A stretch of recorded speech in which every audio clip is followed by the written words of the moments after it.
बैलों की कहानी। हीरा और मोती। झूरी के पास 2 बैल थे, हीरा और मोती। देखने में सुंदर, काम में चौकस, डील डौल में ऊंचे। बहुत दिनों तक साथ रहते रहते दोनों में भाईचारा सा हो गया था। दोनों एक दूसरे के मन की बात को समझ जाते थे। कभी कभी वे दोनों आत्मीयता की भाव से सींग भी मिला लिया करते थे।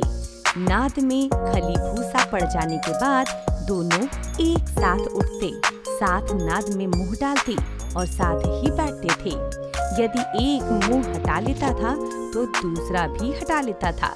इतना प्रेम था दोनों में। झूरी भी उन दोनों बैलों से बहुत प्यार करता था और उन्हें घास और चारा देता था। ये लो हीरा और मोती।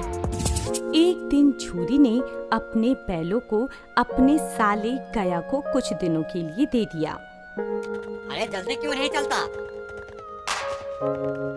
अरे चल दोनों। हीरा, ये हमें कहाँ ले जा रहे हैं? लगता है हमें बेच दिया गया है मोती, और अब हम अपने नए मालिक के घर जा रहे हैं। पर क्यों? मालिक को हमारी इतनी मेहनत से काम नहीं चलता था तो और काम करवा लेते। हमें तो मालिक की सेवा में मर जाना ही मंजूर था, लेकिन उन्होंने इस जालिम के हाथों क्यों बेच दिया? चल जल्दी चल, जल्दी चल।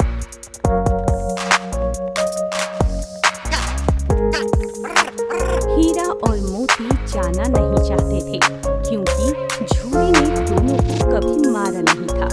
अंततः अपने नए घर पर पहुंचने में शाम हो गई। दिन भर के भूखे थे, लेकिन नाद में एक ने भी मुंह नहीं डाली। जिसे उन्होंने अपना घर समझा था वो आज उनसे छूट गया था। यह नया घर, नया गांव, नए आदमी, सब कुछ विचित्र लग रहा है मोती। यहाँ तो चारा खाने का मन ही नहीं कर रहा है हीरा। हाँ मोती, तुम ठीक कह रहे हो। यहाँ की सब कुछ बेगाने से लग रहे हैं। तो चलो खूंटा तोड़कर अपने पुराने घर लौट चले। जोर लगाओ हीरा। और दोनों के एक झटके से ही रस्सी टूट गई। भाग हीरा भाग। तू भी भाग मोती। जल्दी जल्दी भाग मोती, जल्दी भाग मोती, जल्दी जल्दी भाग। भाग मोती, भाग मोती, भाग।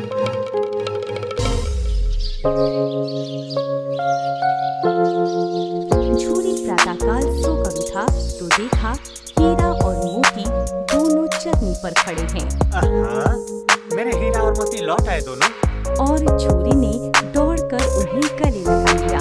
हीरा और मोती के लौट आने का समाचार फैलते ही गांव के लड़के जमा हो गए। तालियां बजा बजा कर उनका स्वागत करने लगे।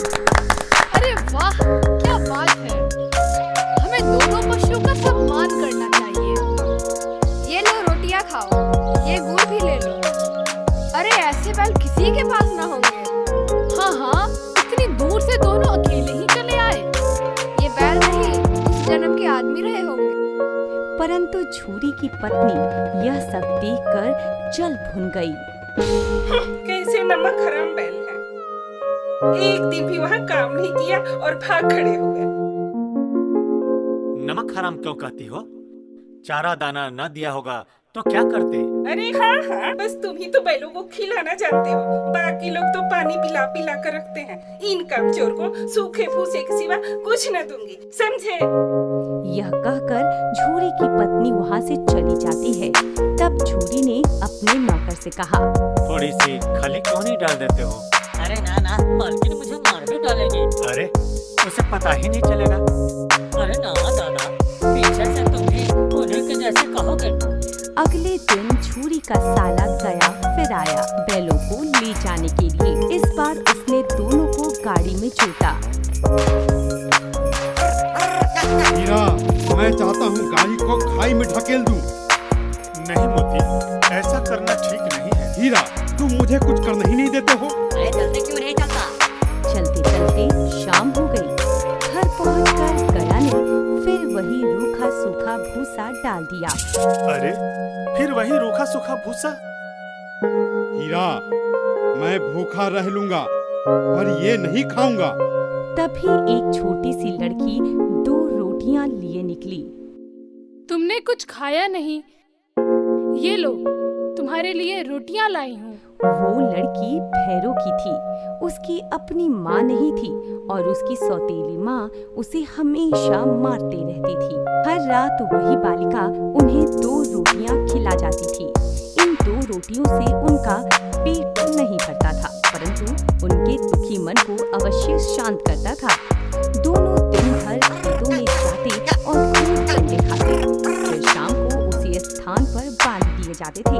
हीरा और मोती की आंखों में और उनके रोम रोम में विद्रोह भरा हुआ था।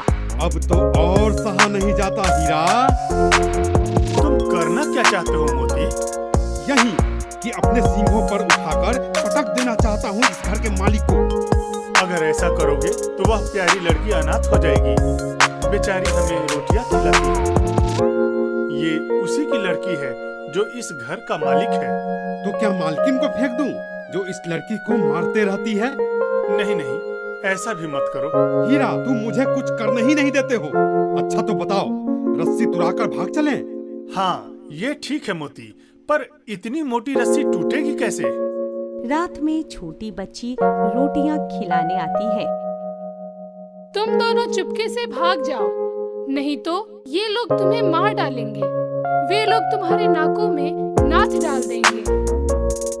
मैं तुम्हें खोल देती हूँ, भाग जाओ। अरे भागो। अब चलते क्यों नहीं हीरा? भाग तो जाएंगे मोती, पर इस बच्चे पर संकट आ जाएगा। सब इसी पर संदेह करेंगे। अरे जाओ, भागो। भाग हीरा, भाग। दोनों बैलों को भगाने के बाद छोटी बच्ची बोलती है, दोनों फूफा वाले बैल भागे जा रहे हैं। दादा दादा, दोनों बैल भागे जा रहे हैं। जल्दी दौड़ो, दोनों बैल भागे जा रहे हैं। गया ने दोनों का पीछा भी किया, लेकिन पकड़ ना सका। हीरा और मोती भागते भागते रास्ता भूल जाते हैं। वे जिस परिचित मार्ग से आए थे उसका पता नहीं चल पाया। नए नए गांव मिलने लगे। मुझे मालूम होता है हम रास्ता भूल गए हैं। हीरा, हमें उस आदमी को वही मार गिराना चाहिए था। नहीं मोती, वो अपना कर्तव्य भूल गया था, तो क्या हम भी अपना कर्तव्य भूल जाएं? हीरा, अब क्या करें? देखो, भूख काफी लगी है। खेत में मटर की फलियां लगी हैं। पहले उसे खाते हैं और फिर सोचते हैं। पेट भर खा लेने के बाद दोनों ने आजादी का अनुभव किया और मस्त होकर थोड़ी शरारत करने लगे। तभी अरे ये क्या? कोई सांड हमारे ही तरफ आ रहा है। हाँ, सांड ही है। ये तो घमंड में फूला हुआ है। हमारी आरज़ू विनती भी न सुनेगा। चलो भाग चलते हैं मोती। हम कायर नहीं हैं हीरा। हम दोनों एक साथ उस पर वार करते हैं। मैं आगे से वार करता हूँ और तुम पीछे से करो। और कोई दूसरा उपाय नहीं है हीरा। ठीक है मोती। हीरा मोती ने संगठित होकर युद्ध लड़ा और कुछ देर के युद्ध के पश्चात दोनों ने दूर तक सांड का पीछा किया, लेकिन घायल सांड बेदम होकर गिर पड़ा। हमने इसे पछाड़ दिया है हीरा। मेरा जी चाहता है इसे मार ही डालूं। नहीं मोती, घायल शत्रु पर वार नहीं करना चाहिए। नहीं हीरा, दुश्मन को ऐसा मारना चाहिए कि फिर ना उठे। अच्छा, अब यह सोचो कि घर कैसे पहुंचोगे। पहले कुछ और खा लेते हैं, फिर सोचेंगे। सामने ही मटर का खेत है। दोनों खेत में मटर खाने लगते हैं। तभी मोती, लगता है कुछ लोग हमें पकड़ने आ रहे हैं। और उन लोगों ने दोनों को घेर कर पकड़ लिया। जल्दी ही उन्होंने स्वयं को एक कांजी हाउस में पाया। वहाँ पर कई दुबले और डरे हुए जानवर बंद थे, पर किसी के सामने चारा न था। समझ में नहीं आता यह कैसा मालिक है। अरे इससे अच्छा तो गया ही था। कम से कम रूखा सूखा चारा तो देता था। अब और नहीं सहा जाता है मोती।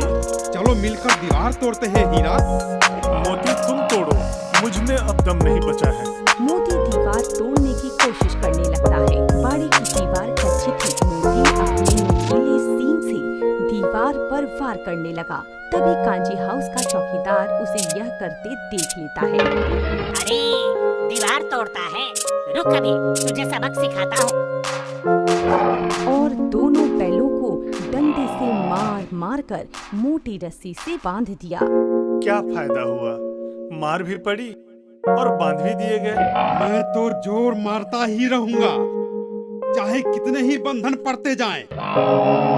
जान से हाथ धोना पड़ेगा। हीरा, कोई परवाह नहीं, वैसे भी तो मरना ही है। सोचो, अगर दीवार टूट जाती तो कितने भाइयों की जानें बच जाती। किसी की देह में जान नहीं है, 2-4 दिन यही हाल रहा तो सारे मर जाएंगे। हाँ, यह बात तो है। अच्छा चलो, मैं भी जोर लगाता हूँ। 2 घंटे के प्रयास के बाद जानवरों के भागने लायक दीवार गिर गई। दीवार गिरते ही अधमरे से पड़े हुए जानवरों में जान आ जाती है। मुर्गियाँ, बकरियाँ और भैंसें सभी भाग जाते हैं, लेकिन गधे ज्यों का त्यों खड़े थे। तुम क्यों नहीं भाग जाते हो? अभी तो भागने का अवसर है। नहीं, फिर पकड़ लिए जाएंगे। हमें तो डर लगता है, हम यहीं पड़े रहेंगे। आधी रात हो चुकी थी, लेकिन गधे अभी तक सोच रहे थे कि भागे या ना भागे। अरे भाग! मोती ने सींग मार मार कर दोनों को भी भगा दिया, लेकिन हीरा बंधे होने के कारण भाग नहीं सकता था। मोती, तुम भाग जाओ, शायद फिर कहीं और भेंट हो जाए हम दोनों की। हीरा, क्या तुम मुझे इतना स्वार्थी समझते हो? तुम्हें संकट में छोड़कर मैं भाग जाऊं? बहुत मार पड़ेगी मोती, लोग समझेंगे कि ये सब तुम्हारी ही शरारत है। मुझे मंजूर है हीरा, लेकिन मैं तुम्हें छोड़कर भाग नहीं सकता हीरा, भाग नहीं सकता। सुबह होते ही कर्मचारियों में काफी खलबली मच गई। मोती की खूब पिटाई भी हुई और उसे मोटी रस्सी से बांध दिया गया। दोनों 1 सप्ताह तक वहाँ बंधे पड़े रहे। चारे के नाम पर सिर्फ पानी दिया जाता था। इस कारण वे दोनों काफी कमजोर हो गए थे। तभी जानवरों की नीलामी हो रही थी। दोनों बैल बेचे जाने वाले थे। ये रहा बैलों का जोड़ा। अरे ये तो हड्डी का ढांचा मात्र रह गया है, लेकिन कोई बात नहीं, मुझे यही चाहिए। दोनों बैल जान चुके थे कि वो आदमी उन्हें क्यों खरीद रहा है। नीलामी के बाद दोनों डरे हुए जानवरों को वो ले जाने लगा। गया के घर से हम बेकारी भागे थे हीरा, अब तो हमारी जान भी नहीं बचेगी, हमें मार दिया जाएगा। कहते हैं भगवान सबके ऊपर दया करते हैं। एक बार उन्होंने नन्ही लड़की के रूप में हमें बचाया था, क्या अब नहीं बचाएंगे? यह आदमी छुरी चलाएगा, देख लेना। तो क्या चिंता है, मांस, खाल, सींग, हड्डी सब किसी न किसी के काम आ जाएंगे। कई घंटों तक वे चलते रहे। तभी अरे, ये सड़क जानी पहचानी सी लगती है मोती, गया इसी रास्ते से हमें ले गया था। वही खेत, वही बाग, वही गांव और वही कुआं। इसी कुएं पर हम लोग गुड़ चलाने आया करते थे। हमारा घर नजदीक आ गया है हीरा। दोनों की सारी थकान और विफलता गायब हो गई और दोनों ने झटक कर रस्सी तोड़ दी। फिर बछड़ों की भांति घर की ओर दौड़े और इस तरह अपने घर पहुंच जाते हैं, जहां झूरी घर के पास धूप सेक रहा था। हीरा और मोती, आ गए तुम? झूरी दौड़कर उसे बारी बारी से गले लगाने लगा। तभी दाढ़ी वाला खरीदार बैलों की रस्सियां पकड़ लेता है और कहता है, ठहरो, ये मेरे बैल हैं, मैंने इन्हें नीलामी में खरीदा है। अरे चुपके से चले जाओ, ये मेरे बैल हैं, मैं बेचूंगा तब तुम्हारे होंगे। किसी को भी मेरे बैल नीलाम करने का क्या अधिकार है? मैं पुलिस को बुलाऊंगा। अरे जाओ, रस्सी मुझे दो। अरे जाओ इस जाओ। पर मोती ने भड़ककर उस पर सींग से वार किया और उसे मारने के लिए पीछा करने लगा। तुम बहुत पछताओगे। बचाओ, बचाओ, मैं पुलिस को बुलाऊंगा। तू डकैतू, बचाओ, बचाओ। मोती ने उसे दौड़ाकर गांव से बाहर कर दिया और फिर विजयी भाव से वापस अपने घर की ओर लौट आता है। अब नहीं आएगा, और आएगा तो दूर से ही खबर दूंगा। हमारी जान को कोई जान ही नहीं समझता, इसलिए कि हम इतने सीधे हैं हीरा। झूरी नादों में चारा पानी देकर दोनों को सहला रहा था। तभी झूरी की पत्नी दौड़ी दौड़ी आई आ गए मेरे हीरा और मोती। और दोनों के माथे को चूम लिया।